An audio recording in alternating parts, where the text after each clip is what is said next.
Do you think that this lockdown period for you as a runner is a blessing in disguise, or is it really depressing that you're not able to run? Hi, I'm Dr. Rajni Patil from Orthosports Physiotherapy. I'm the founder of Orthosports Physiotherapy located in Mumbai and also the principal physiotherapist there. I have about 17 years of experience and my passion is to treat runners. We have all kinds of things that we help runners with. So today's video, I want to talk about how you as a runner can maintain your running fitness during this quarantine period. So let's get right into it. There are 5 things that a runner can do right now during quarantine period to maintain the running fitness that you have developed over a period of time. But also you could probably do certain things to make sure that you come out stronger after lockdown and quarantine.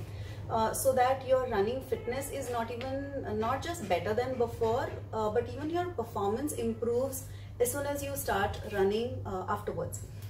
So stay till the end, because at the end I'm going to show you some exercises that I think every runner should incorporate in their routine in general, but especially now during quarantine. So stay with me. The first point is strength training. Strength training is such a thing for runners that there is one group of runners that loves strength training. That's all they do, along with running, of course. But there's a whole another set of runners who do not want to do strength training. They do it because their coach told them to do that. They know it's a necessary part of it, and there are some who will skip the strength training sessions and only do the running. Let me tell you, this is a mistake. During this time, I want you to pay special attention to your strength.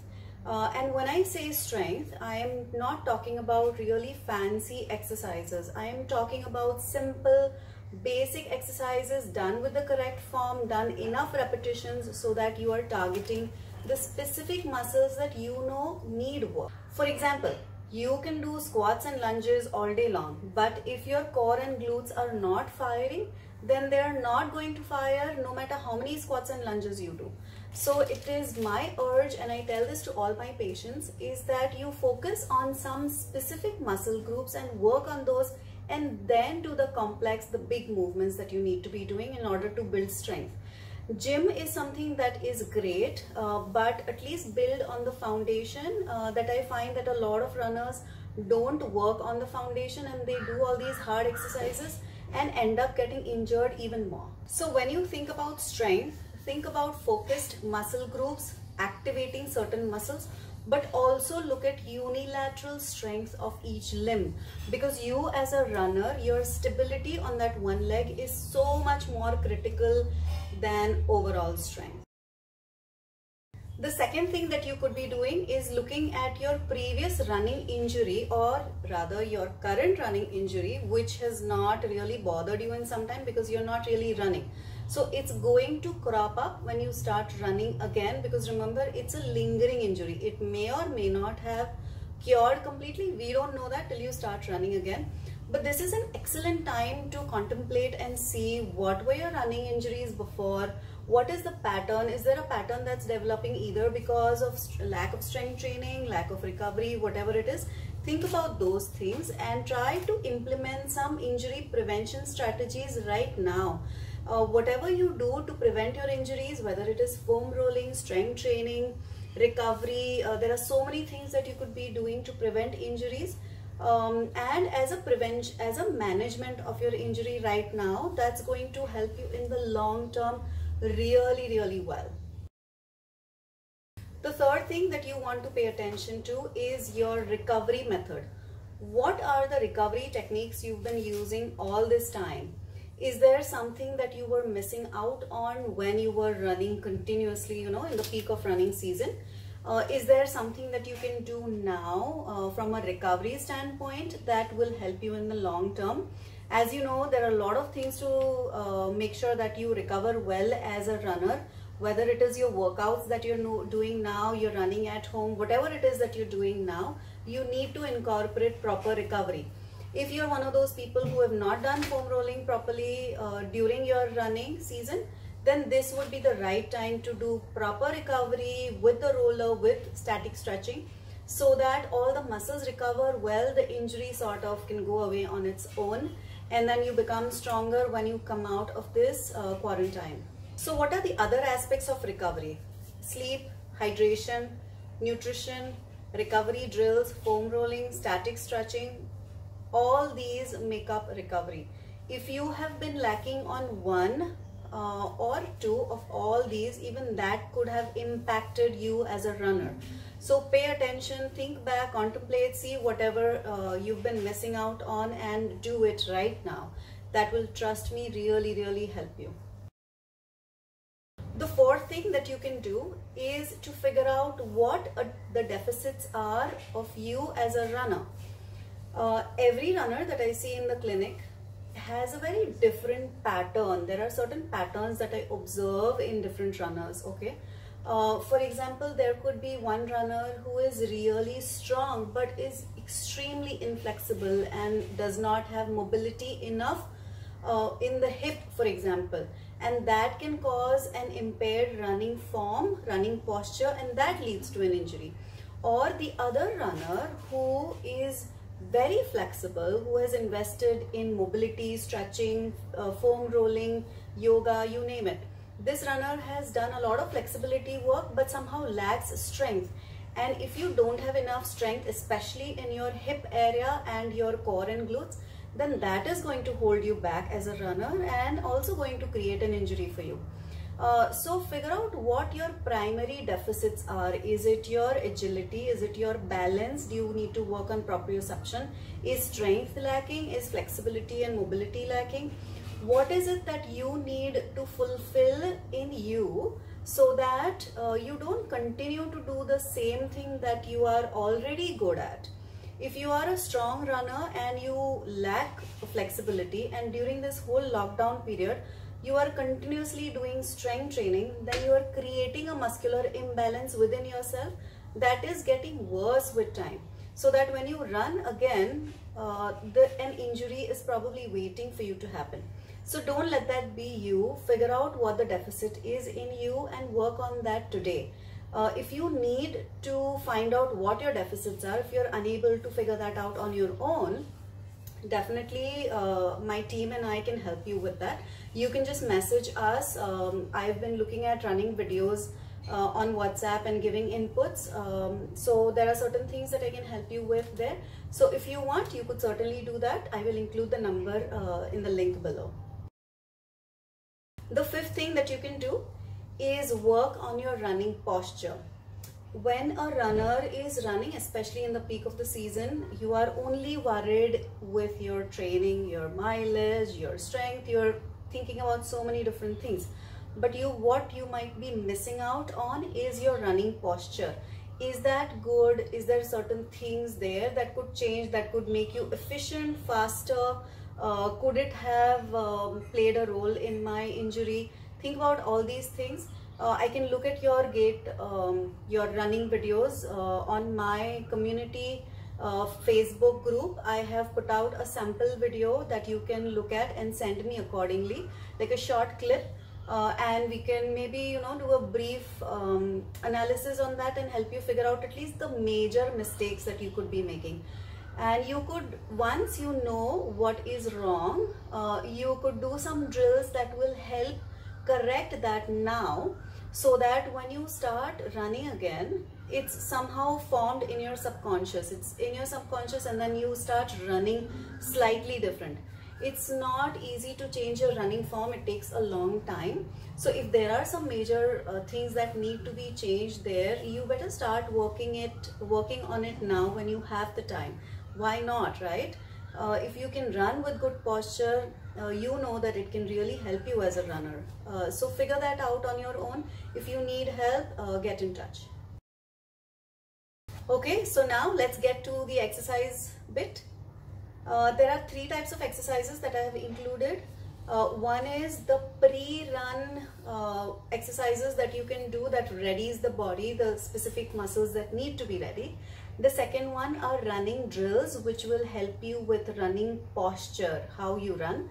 The third one is core and glutes.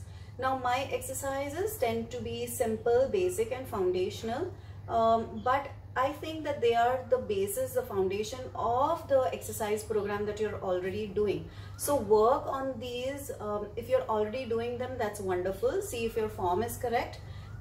If you are not, then probably include these with your daily workouts right now, so that in the long term it will help you. So let's start looking at these exercises, which ones they are, and at the end leave me a comment. If you're already doing these, you can let me know. If there are more exercises that you feel that I can help you with, let me know that as well. Skipping rope exercise, very important for runners.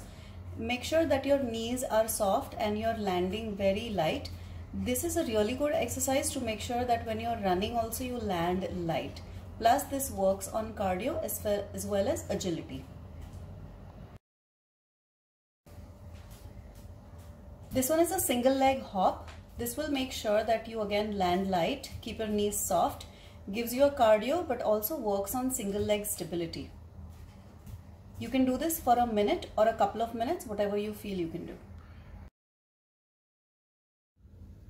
Walking backwards can mean that your glutes and hamstrings fire really well. Take long steps walking backwards. And when you walk back, initiate with your toes.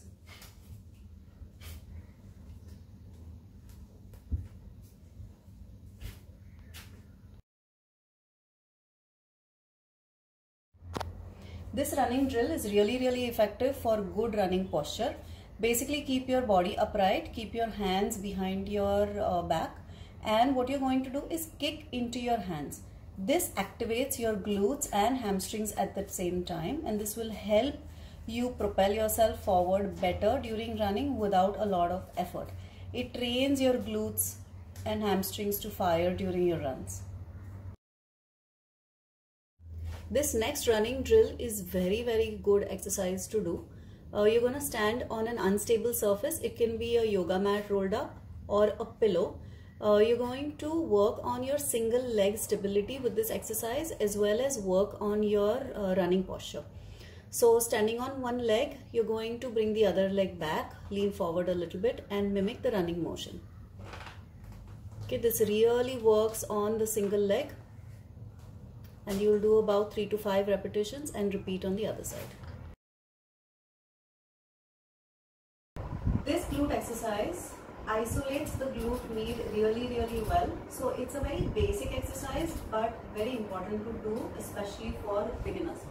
So put a loop band around the ankles like this. You're going to be in a straight line, and this is very critical.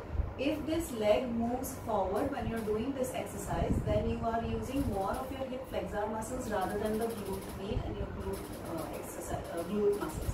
So here's what you're going to do. Lie in a straight line. Make sure that the ankle, knee, hip, knee and shoulder, everything is in one line. And then you're going to basically lift this leg up. Okay, while you lift this leg up, make sure the knee is locked and you're still staying in one line. Lift up as high as you possibly can, but make sure that your hips don't drop backwards. Hold this position for 20 counts and you're going to do this 5 repetitions. You can increase or decrease the repetitions according to what you can manage, but the more you do, the better burn you're going to feel right here on top on the glute med muscle. Okay? This exercise is called a clamshell exercise. This is excellent for glutes and core. So what you're going to do is you're going to start off with the TheraBand around your knees. If you have a loop band, you can use a loop band as well. You will start with lying in an L-shaped position, which means that your upper body is aligned with your hips and knees, and you're going to be bending 90 degrees at the knees so your feet are behind you. Now the feet stay close together, and what you do is lift the top knee up as high as you can without dropping your hip backwards. So as long as you can keep your hip up, you take up as high as you can and you hold it for a 20-second count. You should feel the burn at the glute med area, which is on top here, maybe a little bit in the back, but you shouldn't be feeling it so much in your lower back if you use the muscle correctly. This is to isolate your glute medius muscle. So hold it there and then come back down. You can do this 5 repetitions. Remember, you can make this easier by removing the band, and you can make it harder by using a stronger band for the same exercise and maybe holding it longer. You could even do more repetitions of the same exercise. This next exercise for the core and glutes is also very effective, especially for the glute med. So you're going to lie down like this in a hook lying position with the TheraBand around your knees. Also, again, you can use a loop band for the same thing. So you're going to loop it around on the inner side of the knees. Now you're going to contract your abdominal muscles, squeeze your glutes and lift up.